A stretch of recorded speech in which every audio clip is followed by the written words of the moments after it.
नमस्ते दीदी भाई, देखिए हमारे यूट्यूब चैनल पर जा रहा है एक चुटकुला सा नाच गीत। आप लोग लाइक शेयर सब्सक्राइब करिएगा, फुल आवाज़ में सपोर्ट करिएगा और बढ़ाइएगा।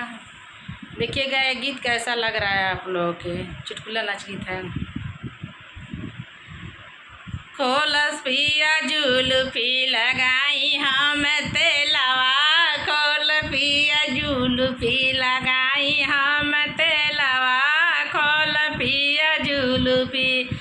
सासू के निपाल ले ससुर के दुलार ले, सासू जी के पाल ले ससुर के दुलार ले, सासू के दुलार ले पिया रही गईल गदेलवा, सासू के दुलार ले पिया रही गईल गदेलवा, खोल राजा जुल्फी लगाई हम तेलवा, खोल राजा जुल्फी लगाई हम तेलवा।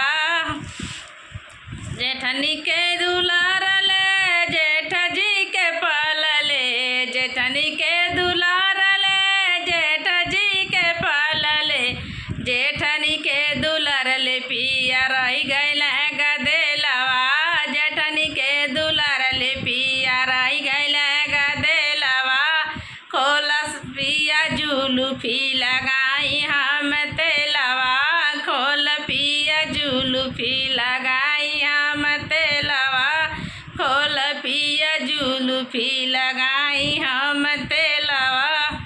ननदों के दुलार ले देवर जी के पाल ले, ननदों के दुलार ले देवर जी के पाल ले, ननदों की दुलार ले पिया रही गईल गदेलवा, ननदों के दुलार ले पिया रही गईल गदेलवा, खोल राजा जुल्फी लगाई हम तेलवा, खोल राजा जुल्फी लगाई हम तेलवा।